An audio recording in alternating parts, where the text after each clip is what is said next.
सभी को जय श्री श्याम, राधे राधे। क्लास है आप लोगों की 11th और चैप्टर है आपका फर्स्ट, लेखन कला और शहरी जीवन। सभी को जय Shri Shyam, Radhe Radhe. Welcome to the 00 मी यूट्यूब चैनल।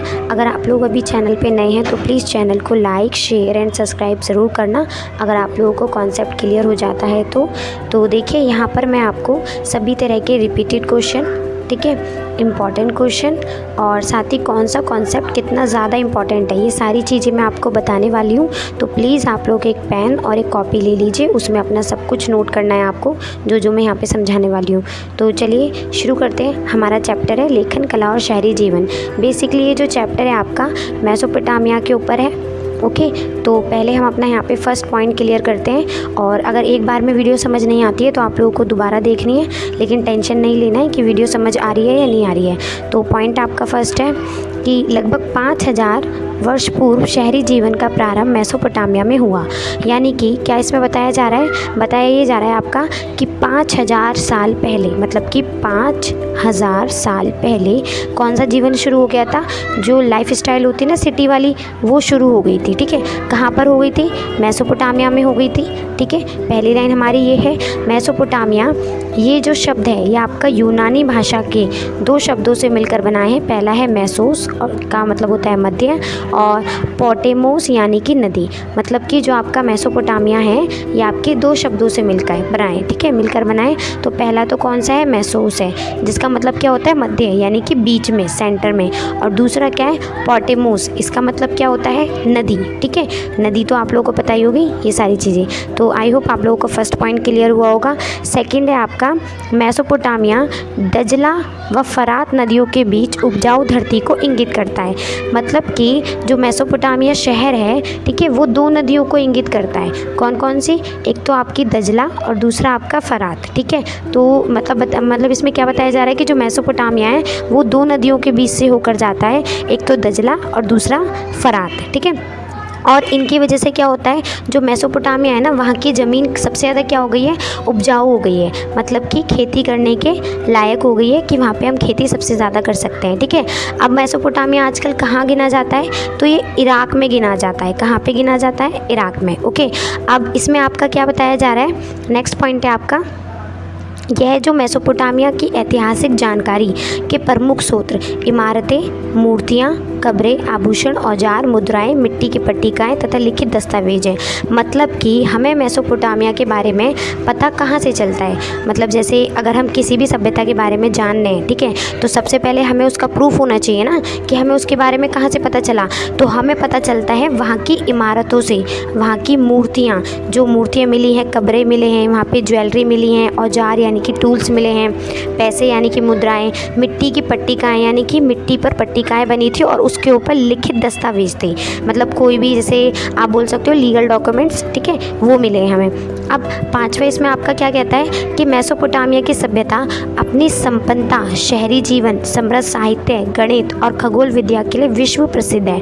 मतलब कि हर एक सभ्यता में कुछ ना कुछ क्या होती है? विशेषता होती है। ओके, तो मेसोपोटामिया में कौन सी विशेषता है?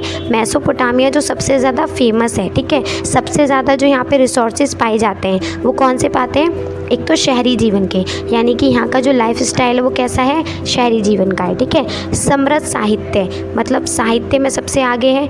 गणित है यहाँ पे, मैथ, खगोलीय विद्या यानी कि ज्योग्राफी, और इन सभी चीज़ों के लिए किस में प्रसिद्ध है?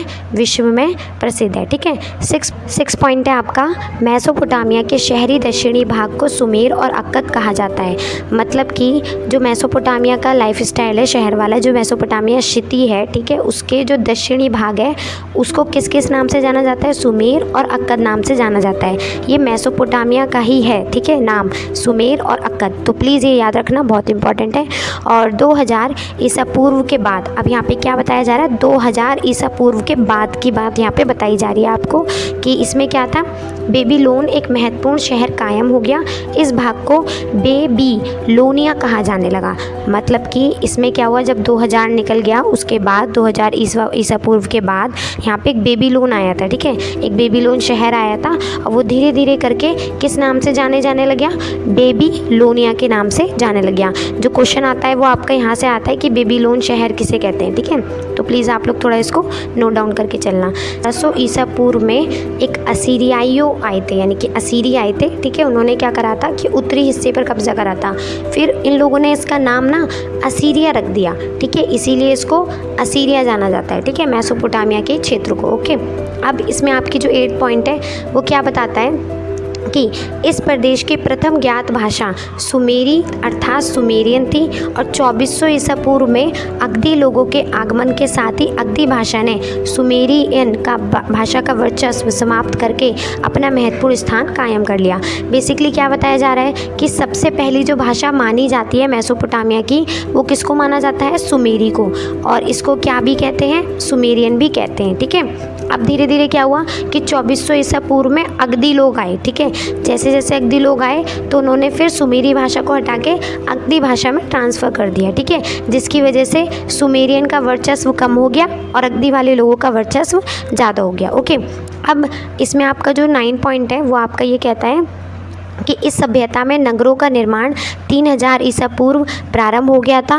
उरुक, उर और मारी इसके प्रसिद्ध नगर थे। अब देखिए इसमें कौन कौन से नगर आपके निकल कर आते हैं, ठीक है, इस सभ्यता में जो नगर निकल कर आते हैं वो कौन कौन से हैं, तो ये 3000 वर्ष ईसा पूर्व थे। प्लीज़ इन नगरों के नाम आप लोग याद रखना, एक तो उरुक, उर और मारी, ये सबसे ज़्यादा फेमस कौन से थे, नगर थे यहाँ पे, ठीक है। और श्रम विभाजन एवं सामाजिक संगठन शहरी जीवन अर्थव्यवस्था की विशेषता थे। साथ ही ये तीनों जो शहर थे वो सबसे ज़्यादा किस में मतलब वर्चस्व था इनका था श्रम विभाजन में, यानी कि श्रम विभाजन का मतलब होता है जो मजदूर होते हैं ना उसमें, और सामाजिक संगठन यानी कि पूरी एक सोसाइटी और पूरा डेवलप शहर था ये, और अर्थव्यवस्था भी इसकी कैसी थी, अच्छी थी। अर्थव्यवस्था का मतलब होता है इकोनॉमी। ओके, अब यहाँ पे आपका 10 पॉइंट है वो ये बोलता है पे जो खाद्य संसाधन है वो तो बहुत ज़्यादा समृद्ध हैं, लेकिन जो खनिज संसाधन है, खनिज संसाधन जैसे आपके कौन से होते हैं, कोयला, पेट्रोलियम, ठीक है, ये सारी चीज़ें होती है, CNG वगैरह, तो ये प्रभाव नहीं था, मतलब कि खाने की चीज़ें तो बहुत सारी हैं पर खनिज के संसाधन बिल्कुल भी नहीं थे। तो ये कहाँ से मंगाए जाते थे, ये मंगाए जाते थे आपके तुर्की, ईरान से, और वो भी खाड़ी के पार जो देश होते हैं ना वहाँ से मंगाया जाता था इन सारी चीज़ों को, ठीक है। नेक्स्ट पॉइंट है आपका 11 में आपका क्या है कि लेखन कला मेसोपोटामिया में जो पहली बार पट्टिकाएँ पाई गई हैं वे लगभग 3200 ईसा पूर्व की हैं। इन पर कीलाकार लिपि द्वारा लिखा जा सकता है। बेसिकली अगर हम बात करें इनकी राइटिंग की, मतलब इनकी लेखन कला की, तो ये हमें कब मिली हैं, लेखन कला यहाँ पे मिली हैं कम से कम मेसोपोटामिया में आपकी 3200 ईसा पूर्व में, ठीक है। और जो ये पट्टिकाएँ मिली हैं ना उन पर कील से लिखा गया है, मतलब जो आपकी कीलाकार लिपि होती है ना, बिल्कुल एकदम पैनी लिपि जो होती है आपकी, ठीक है, उससे इसको लिखा गया है। ओके, अब आपका 12 पॉइंट है फॉर्म। यह लातीनी शब्द क्यूनियस जिसका अर्थ खूंटी और फॉर्मा जिसका अर्थ आकार से बना है। मेसोपोटामिया में बहुत कम लोग पढ़े लिखे थे, इसीलिए यहाँ पे चिन्हों की संख्या काफ़ी ज़्यादा थी। तो बेसिकली यहाँ पे क्या बताया जा रहा है, यहाँ पे ये बताया जा रहा है कि कीलाकार जो लिपि है ना उसके बारे में वो बताया जा रहा है कि लातीनी शब्द है, और लातीनी शब्द कौन सा है, क्यूनीफार्म। अब क्यूनीफार्म में क्या होता है, क्यूनियस, यानी कि क्यूनियस का अर्थ क्या हो जाएगा, खूंटी, ठीक है, और जो फॉर्मा है उसका अर्थ क्या हो जाएगा, आकार, मतलब कि खूंटी के आकार जैसी यहाँ पे लिपि थी, ठीक है। और मेसोपोटामिया के जो लोग थे बहुत ज़्यादा कम एजुकेटेड थे, इसलिए सेम जैसे आपकी हड़प्पा सभ्यता में सबसे ज़्यादा जो चिन्ह होते हैं यानी कि पिक्चर्स होती हैं उनका यूज़ किया गया था, सेम ऐसी आपकी मेसोपोटामिया में भी पिक्चर का यूज़ किया गया था। आई होप आपको यहाँ तक समझ आ गया होगा। प्लीज़ इन सभी पॉइंटों को आप पेन और कॉपी लेके नोट करना, 3 से 4 बार रीड करना, अपने आप चीज़ें आपको याद हो जाएंगी, क्योंकि 11th 12th में आने के बाद या 10th में आने के बाद ना ज़रूरत नहीं पड़ती है चीज़ों को याद करने की। ओके, अब आपका यहाँ पे जो 13 पॉइंट है वो ये है कि 14 यानी कि 1400 ईसा पूर्व में, ठीक है, 1400 ईसा पूर्व में आपका बताया जा रहा है कि धीरे धीरे अरामाइक भाषा का प्रवेश हुआ। यह हिब्रू भाषा से मिलती जुलती थी और यहाँ पे कम से कम आपके 1000 ईसा पूर्व के बाद यह व्यापक रूप से बोली जाने लगी। आज भी इराक के कुछ भागों में बोली जाती है। बेसिकली क्या बताया जा रहा है आपका यहाँ पे कि जब 1400 ईसा पूर्व आई तो यहाँ पे अरामाइक भाषा आ गई, ठीक है। अब ये जो अरामाइक भाषा आई तो यहाँ पे हिब्रू भाषा की तरह थी, मतलब जो अरामाइक भाषा थी वो किसकी तरह मिलती जुलती थी, वो मिलती थी आपकी हिब्रू भाषा से, ठीक है। और जो आपके 1000 वर्ष यानी कि 1000 ईसा पूर्व के बाद यहाँ पे क्या हुआ, धीरे धीरे धीरे धीरे करके इराक के हिस्सों में भी जो अरामाइक है ये भाषा बोली जाने लगी, और आज भी प्रेजेंट में भी जो अरामाइक भाषा है ये बोली जाती है। 14 पॉइंट है आपका, 5000 ईसा पूर्व दक्षिण मेसोपोटामिया में बस्तियों का विकास होने लगा था, जिनमें से कुछ शहरों में परिवर्तित हो गए थे। देखिए यहाँ पे ना गांव भी हैं, मतलब विलेजेस हैं। तो जो 5000 ईसा पूर्व, ठीक है, इसमें क्या होता है, 5000 ईसा पूर्व में दक्षिण की साइड में मेसोपोटामिया में जो बस्तियाँ थी ना, मतलब कि जो विलेजेस थे, जो छोटी मोटी बस्तियाँ होती हैं, ठीक है, वो धीरे धीरे करके ना डेवलप होने लग गई थी। जब वो डेवलप हुई तो वो किस में चेंजेस हो गई उनकी, वो हो गए शहर में, यानी कि सिटी में चेंज हो गए। ओके, अब आपका 15 पॉइंट है यहाँ पे, यहाँ उर नगर में नगर नियोजन पद्धति का अभाव था, गलियाँ टेढ़ी मेढ़ी एवं संकरी थी।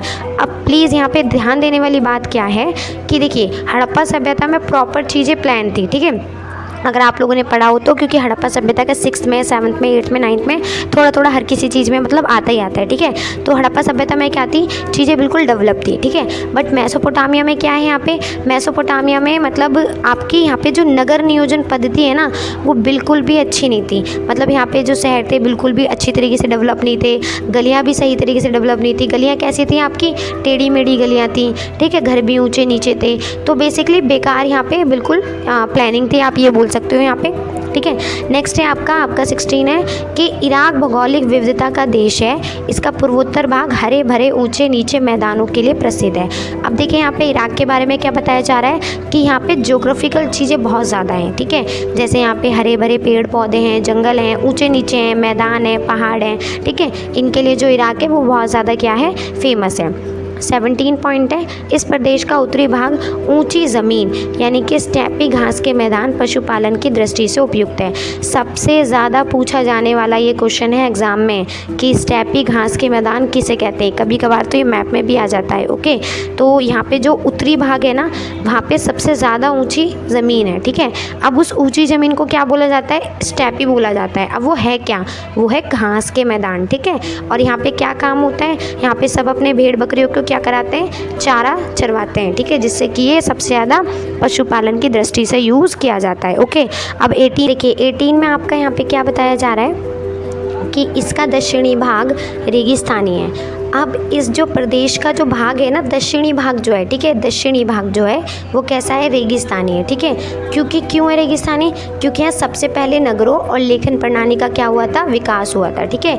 यानी कि दक्षिणी हिस्से में ध्यान रखना है आपको, दक्षिणी हिस्से में सबसे पहले नगरों का और लेखन का, ठीक है, क्या हुआ था, डेवलप हुआ था। ओके, 19 है आपका श्रम विभाजन शहरी जीवन की विशेषता है। मतलब कि यहाँ पे जो आपका लेबर डिवीज़न है, यानी कि लेबर डिवीज़न है, वो क्या है यहाँ पे, शहरी जीवन यानी कि सिटी की क्या है, विशेषता है, ठीक है। इसके साथ ही शहरी अर्थव्यवस्था में एक सामाजिक संगठन का होना आवश्यक है। देखिए हम एक शहर में रहते हैं, ओके, अगर हम किसी शहर में रहते हैं, ठीक है, तो वहाँ पे सोसाइटी भी होनी ज़रूरी है। अगर सोसाइटी नहीं होगी तो मुझे नहीं लगता कि वो शहर कुछ भी मतलब बन सकेगा अच्छे से, चाहे आपका गांव हो या आपका शहर हो, वहाँ पे समाज की स्थापना होना बहुत ज़्यादा ज़रूरी है। तो सेम इसी तरीके से यहाँ पे क्या किया गया है, यहाँ पे समाज की स्थापना की गई है। ओके, नेक्स्ट है आपका 20 पॉइंट। 20 पॉइंट आपका क्या बोलता है कि मेसोपोटामिया के लोग संभवतः लकड़ी, तांबा, रागा, चांदी, सोना और अलग अलग प्रकार के पत्थर और साथ ही तुर्कों व ईरान अथवा खाड़ी देशों से आयात करते थे। इसके बदले वे अपना द्वारा निर्मित कपड़े व कृषि उत्पाद का निर्यात करते थे।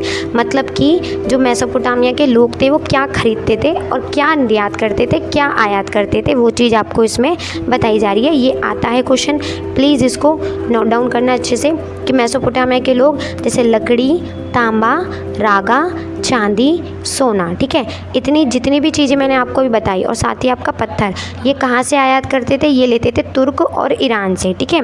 साथ ही इसके बदले जो उनके द्वारा बनाए हुए कपड़े होते थे ना और जो फसल होती थी उगाई हुई, ठीक है, वो निर्यात करते थे ये ईरान को और तुर्कों को, ठीक है। तो अभी मैंने आपको यहाँ पे 20 पॉइंट तक बताया है, इसमें हम 21 से कल कंटिन्यू करेंगे। आई होप आप लोगों को ये समझ आया हो। और सभी को जय श्री श्याम, राधे राधे। अगर वीडियो पसंद आई हो तो इसका सेकंड पार्ट आप लोग ज़रूर देखना। इसका सेकंड पार्ट आप लोगों के लिए कल अपलोड कर दिया जाएगा 00 मी के यूट्यूब चैनल पे। जय श्री श्याम सभी को, राधे राधे।